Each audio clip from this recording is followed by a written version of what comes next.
Awusua na what say amai ahodo nyina edwani ebekiremu ewo kotokofie madurampofo ntwi na wo nyina aba ene abeto kese adadwumadie kama bi ho adi ni nyina eye na se tutu ababi kotoko hene wopemso ena enfie be aduonu nso 27 years ni otira benwa so amai ahodo mu mpanyimfo ho hiahia se enei wo mo ebo na baso enti omunyina ka bo mu senya kopon twediam pon ya dom na odom ye ne a epu ya 24th April mecho for yusobusum ye womu ede toso aduonu enai omunyina ba Osei Tutu Jubilee Hall ye wo menhye fikesiem na obebo na baso die mu odin pa na obebusa se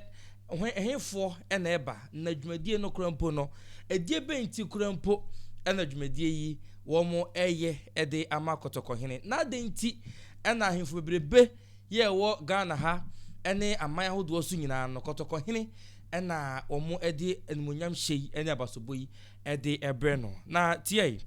ni nyina eye and 3 groups womo ena aka bomu a womo ene Ghana mampanyi His Excellency John Dramani Mahama afei Commonwealth Nations no womo kuo ni nyina womo secretary ono na oba betina adwam se chairman ede ama womo Rachel Yukobotwi ena eba na onim se saaman no awiman mu hanom no bibremu amanya ewumu mpo no be se aduonu baako ansampo ena aman ho enkaye wo esoro honom so aba bekeka ho o hwe ebiti se UK a omunyina so eka ho enti ye hwe animu se aban mu mpanimfo wonkofo aman so titiru ene aman mpanimfo dada aman hodo ano no omunyina do obanimu nyam ebeba bepie mu ewo Ghana hanom a World Meeting Ghana botaye no omode beba be hihye so na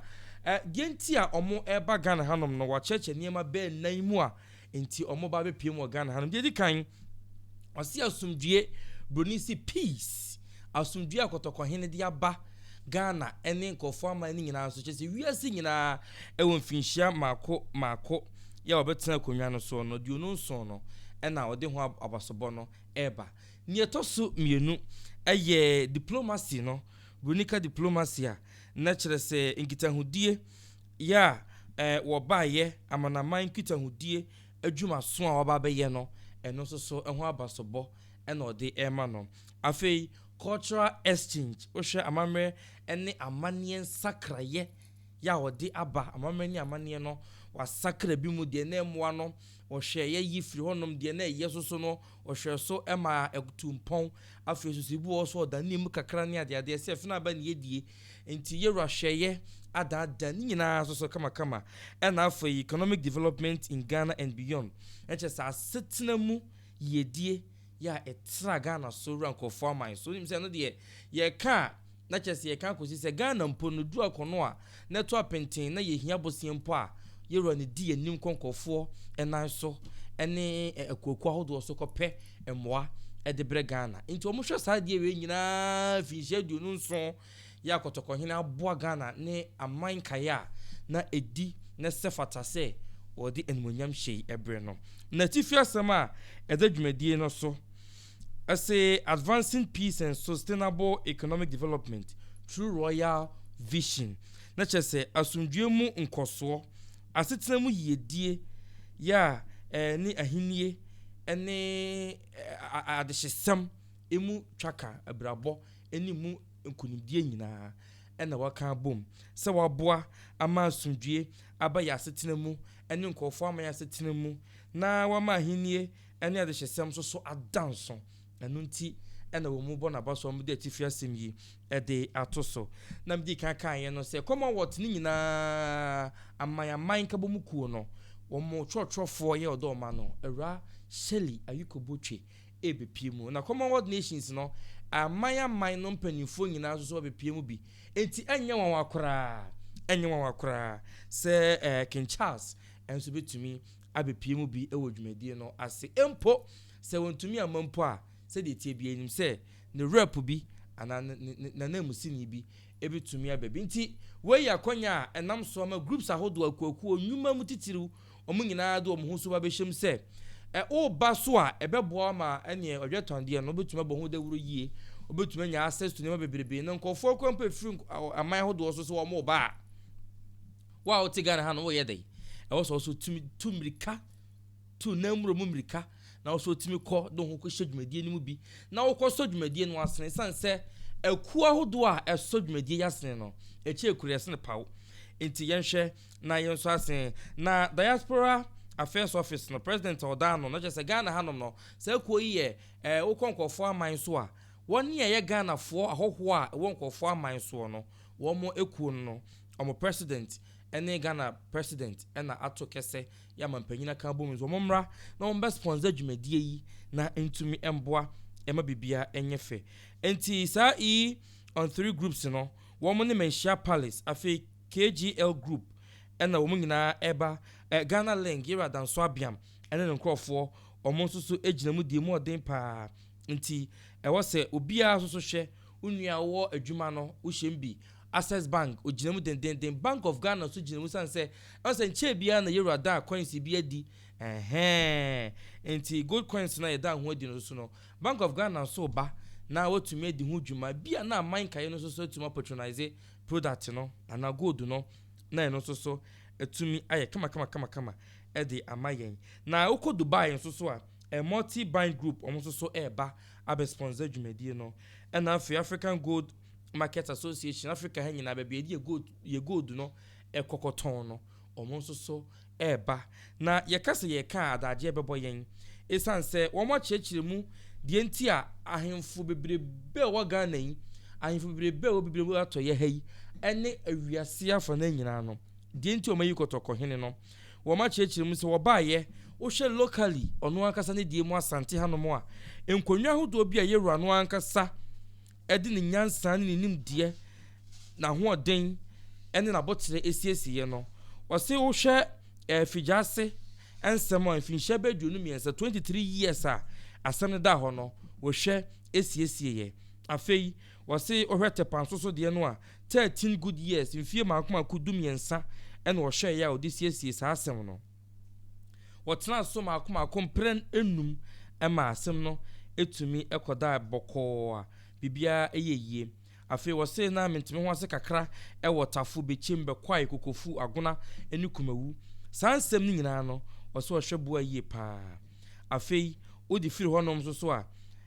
nanu ada so yetiti bi se mentime ho ase kakra so yiniti odabon eno so yewura pillar of peace o hweye ema bibia etumi ekoyie ema sumdue baaye na die twato okra ye nanu de bɔkɔ ya mampanyine kufu ado hyase ebe ya bewie mampanyine John Dramani Mahama so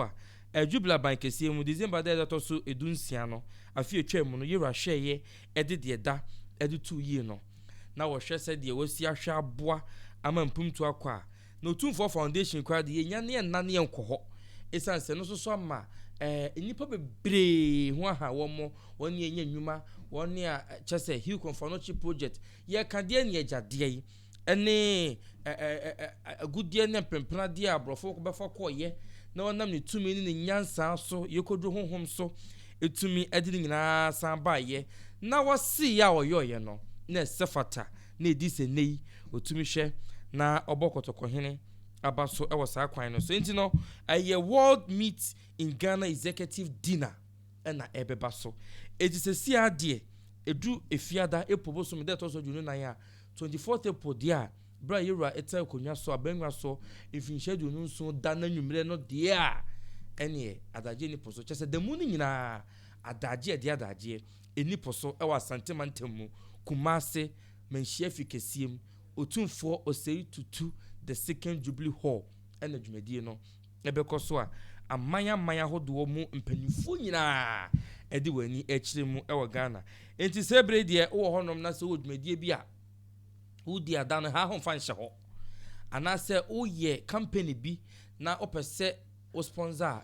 we any the best option a wetumi edi ahye honom na enei etumi aboa ama bibia etumi akoso eyi esansa aman mu mpanimfo a eba no enya sempeto akora enti na abusua de ekoso ewo sisi a akopie mu ewo social media no so de a on so pem so ira or security na no kan ye Osei me Asante hene de nyame ya me kese da nti nyame na me be pega no so adi na ye no kran so esan say Yakopon wonya pagya ye wurawie enti say wote nchen na wo de wo say obi firi ba bi amaya hodo so ese wo no wo ba na wa be bokotoko hene so abaso na wote ha no na se wo de wu na ene ye sewara ojejireje enti si ade na de aba be pie mu no se wo pew se wo mpew pillar of peace asumdue dua no pillar of peace asumdue dua no no ankasa ene na se to ba bi okotoko hene Otumfuo se to ba bi yo to so mienu santiman wura onna santi nyina de wakọ agye sase pempem enim ano etire de koka nyina enyamo de ni bia da bi entum enyamo de ni bia entabusia na de na anigi samo a asan be pie mu no na asem no oho a kotoko hene oho a se de wotia da oboda fofora ba be bom enya asem ketoa we de otine ba bi o ena nkofo ye won nkofo aman so aman akese ahemfo akese echese omo atena se no se esefata se nipa ya ade a osa ye nti ekọ na yekọ yi na ye ebo na ba so nya wodie ni bia ya mo uhini din da bi kotoko hene ne abo ni din nti upompo ba so Yakopon twedi ampon ya domo a 24th April esi fiada ewo krum ha pani na be hwa de de aba krokra de eno kra no na mu wei na nye wei de ene enya asem ketwa kra ewo na ehihye so nti for world meeting Ghana executive program na eba so men chef kesi mu no ye behwe ni mu se de be koso bia so de be so mo na obi biara so engi twie no onje trada no kanche obi na obi so kanche obi se sebre die ye de ni kire mu okotokofie mu nya kohwe ni mu nyam hye kese ya eba megidi sem repem no ho hyehyeye ni bia de be kokoso dwabo ne ade nyina no merepem panimfo de be ba chia me ba betudwa ama nyina ye so yetumi ehu bi ntesi ade adede de wosibo enigye ya eba no ho asem na mede abedan won ha ADUMASA TV aha ADUMASA TV midin dia tesem hene koku bomadi an kan ye ho na social media handles ni na so follow ye ho de be si bia amamene amanye kwan so yetumi de abesom mo yamamu nyina mo eni sha enyado yakramo